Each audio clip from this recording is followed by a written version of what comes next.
तर नमस्कार. आपला 75 डेज हार्ड चॅलेंजचा 7वा दिवस होता. तर नेहमीप्रमाणे आधी आपण वॉर्मअप केला. वॉर्मअप झाल्यानंतर आपण 100 फ्री स्क्वॉट घेतले.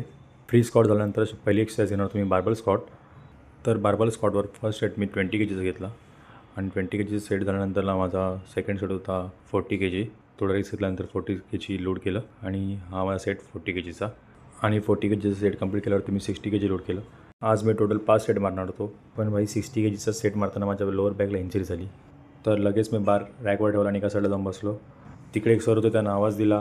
त्यांना एवढं सर बॅकला खूप जास्त पेन होतं, तर लगेच त्यांनी स्प्रे वगैरे आणला आणि बॅकला स्प्रे मारला. पण पेन एवढं जास्त होतं की मला नीट उठता पण नव्हते. त्या सेटची मी व्हिडिओ पण नाही शूट केली, कारण मी डायरेक्ट 4 सीटची व्हिडिओ शूट करणार होतो.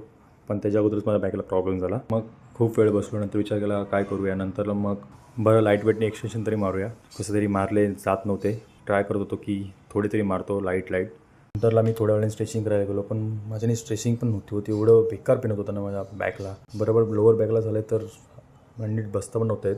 पण बघा ना कसं ना यार, कुठे चालू केलं तुम्ही, परत तिथं स्टार्ट केला होता 2 वर्षाच्या नंतर. परत चांगला स्टार्ट करू, चांगला कमबॅक करू, मस्त चालू केलं होतं आणि पूर्ण करायचं होतं. आणि पूर्ण करायचं तर आहेच मला. काही पण झालं तरी पूर्ण करून आणणार मी. मला फक्त माझ्या बॅकने साथ दिली पाहिजे बस. बाकी मी करू शकतो. जरी मला उद्या तरी थोडं तरी नीट चालायला जमला तरी मी उद्या जाऊन माझं बाकीचं वर्कआउट करेन. पण नीट चालायला जमलं पाहिजे बस मला उद्या. पण काय माहिती, मला आज नीट चालायला पण जमत होतं, त्यामुळे मी जॉबला पण नाही गेलो. एकतर कसा माझा कॉन्फिडन्स बिल्डअप केला होता, कारण याआधी मी कधीच व्हिडिओ वगैरे शूट नव्हता केल्या आणि कसं तरी कॅमेरा फेस करत होतो, कसं तरी करत होतो. काय झालं काय माहिती अचानक.